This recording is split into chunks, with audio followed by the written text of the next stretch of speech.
Hi ನಮಸ್ತೆ ಎಲ್ರಿಗೂ, welcome back to my channel. ಇವತ್ತು ಮಾಡೋಣ ಕೇಸರಿ ಬಾತ್ ಪೈನಾಪಲ್ ಹಾಕಿ. ತುಂಬ ಜನ ಕೇಳ್ತಿದ್ರು ಸ್ವೀಟ್ ಯಾಕೆ ಮಾಡಲ್ಲ ಅಂತ. ಅವರಿಗೋಸ್ಕರ ಇವತ್ತು ಕೇಸರಿ ಬಾತ್ ನಮ್ಮನೇಲಿ ಹೇಗೆ ಮಾಡೋದು ಅಂತ ನೋಡ್ಕೊಂಡು ಬರೋಣ.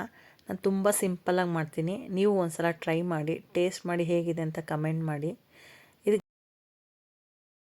ಇದಕ್ಕಾಗಿರೋದು ರವೆ, ದ್ರಾಕ್ಷಿ, ಗೋಡಂಬಿ, ಏಲಕ್ಕಿ, ಸ್ವಲ್ಪ ಕಲರು, ಪೈನಾಪಲ್ಲು, ಸಕ್ಕರೆ, ತುಪ್ಪ. ಬನ್ನಿ ಹೇಗೆ ಮಾಡೋದು ಅಂತ ನೋಡ್ಕೊಂಬರೋಣ. ಮೊದಲಿಗೆ ಒಂದು ಪಾತ್ರೆಗೆ ನೀರು ಹಾಕಿ ಒಂದು ಗ್ಲಾಸು ಪೈನಾಪಲ್ ಬೇಯಕ್ಕಿಡೋಣ. ಸಣ್ಣದಾಗಿ ಕಟ್ ಮಾಡಿರೋ ಪೈನಾಪಲ್ಲು ಬೇಯಕ್ಕಿಡ್ತಾ ಇದ್ದೀನಿ.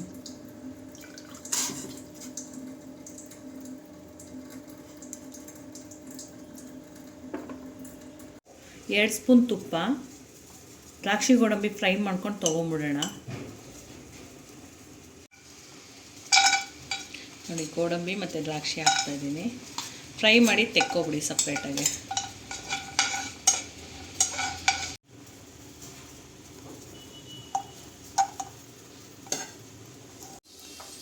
ಇಷ್ಟಾಗಿದೆ ಸಾಕು, ಇಷ್ಟು ಬ್ರೌನ್ ಆದರೆ ಸಾಕು, ತೆಕ್ಕೊಬಿಡಿ. ಓಕೆ, ರವೆ ಹಾಕ್ಕೊಂಡು ಫ್ರೈ ಮಾಡ್ಕೊಳ್ಳೋಣ. 1 ಬೌಲ್ ರವೆಗೆ 1.5 ಬೌಲ್ ಸಕ್ಕರೆ ಬೇಕಾಗುತ್ತೆ.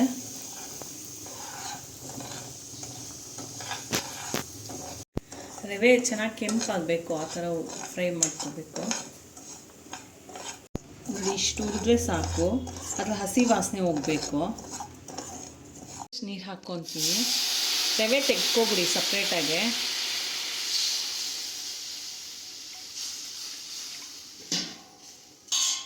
ಒಂದೂವರೆ ಗ್ಲಾಸ್ ನೀರು ಹಾಕ್ತಾಯಿದ್ದೀನಿ. ಇದೆ ಸಕ್ಕರೆ ಹಾಕ್ಕೊಳ್ಳೋಣ, 1.5 ಕಪ್ಪು. ನೀವು ಪೈನಾಪಲ್ ಬೆಂದಿರುತ್ತಲ್ಲ, ಅದನ್ನ ಸ್ವಲ್ಪ ಸ್ಮ್ಯಾಶ್ ಮಾಡ್ಕೊಳ್ಳಿ. ಕೆಲವರು ರುಬ್ಬಿನೂ ಹಾಕ್ತಾರೆ, ಅವ್ರಿಗೆ ಸೇರಿದ್ದು. ನಾನು ಸ್ಮ್ಯಾಶ್ ಮಾಡ್ಕೊತೀನಿ.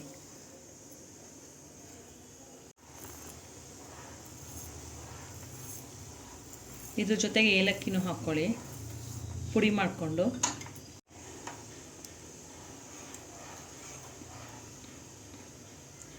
ಅದು ಸ್ವಲ್ಪ ಕುದೀಲಿ. ಅಷ್ಟರೊಳಗೆ ನೀವು ಪೈನಾಪಲ್ಲು ಬೆಂದಿರುತ್ತಲ್ಲ, ಸ್ಮ್ಯಾಶ್ ಮಾಡಿ ಇಟ್ಕೊಂಡಿರೋದನ್ನ ಸೇರಿಸ್ಕೊಳ್ಳೋಣ. ಪೈನಾಪಲ್ ಹಾಕ್ಕೊಳ್ಳೋಣ.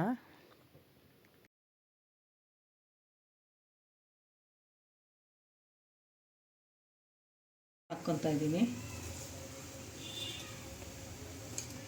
ರವೆ ಹಾಕ್ಕೊಂಡು ಇನ್ನೊಂದು 2 ಸ್ಪೂನ್ ತುಪ್ಪ ಹಾಕ್ಕೊಳ್ಳಿ ಅದ್ರ ಜೊತೆಗೇನೆ.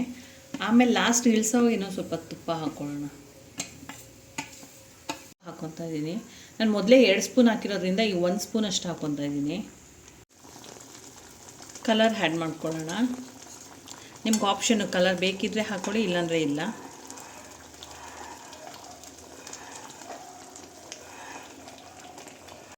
ನೋಡಿ, ಹಿಂಗೆ ತಿರುಗಿಸ್ತಾ ಇದ್ದರೆ ಅಂಟ್ಕೊಂಡ್ದಂಗೆ ಬಿಟ್ಕೋಬೇಕು, ಆವಾಗ ಕೇಸರಿ ಬಾತ್ ಆಗಿದೆ ಅಂತ.